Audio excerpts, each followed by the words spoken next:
Welcome to बाल गोविंदम school.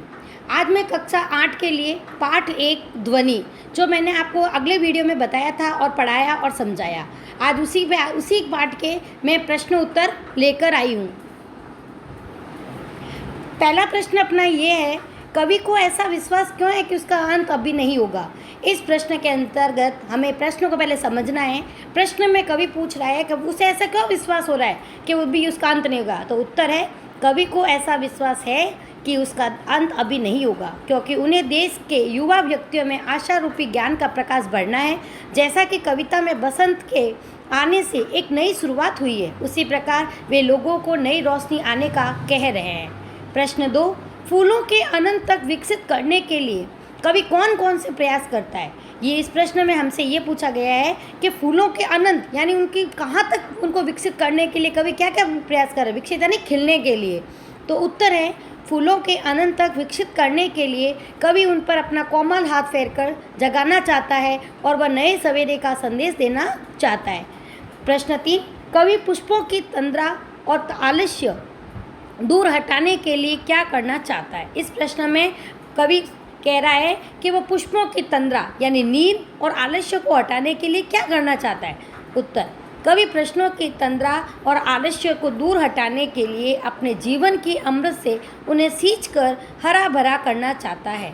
इस प्रश्न में कवि ने पुष्पों की नींद और आलस्य को दूर हटाने के लिए क्या प्रयास किया है वह हमें बताया है, और उत्तर ये हुआ कि कवि अब उनकी नींद और आलस्य को हटाने के लिए अपने अमृत रूपी जीवन से, अपने जीवन के अमृत से उन्हें सींचकर हरा भरा करना चाहता है। प्रश्न 4, बसंत को ऋतुराज क्यों कहा गया है, आपस में चर्चा कीजिए। इस प्रश्न में हमें ये पूछा गया है कि बसंत को ऋतुराज क्यों कहा गया है। तो उत्तर है, इस ऋतु के आने पर सर्दी कम हो जाती है, मौसम सुहाना हो जाता है, पेड़ों पर नए पत्ते आने लगते हैं, उपवन में चारों तरफ फूल खिल उठते हैं, इसीलिए इसे ऋतुराज कहा गया है। बसंत ऋतु सर्वश्रेष्ठ मानी जाती है। इस प्रश्न के अंदर हमें जो अब प्रश्न पूछा गया है उसी आधारित मैंने उत्तर दिया है। आप सभी को ये समझ आना चाहिए कि बसंत के बारे में चर्चा करनी है।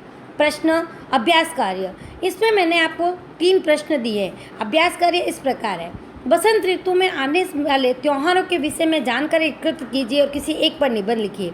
अब मैं आपको बता देती हूँ, बसंत ऋतु जब आती है तो उन दिनों हमारे भारत देश जैसे देश में जब बसंत ऋतु का आवागमन होता है तो कई सारे त्यौहार लेकर आती है। उन्हीं में से एक त्यौहार है होली।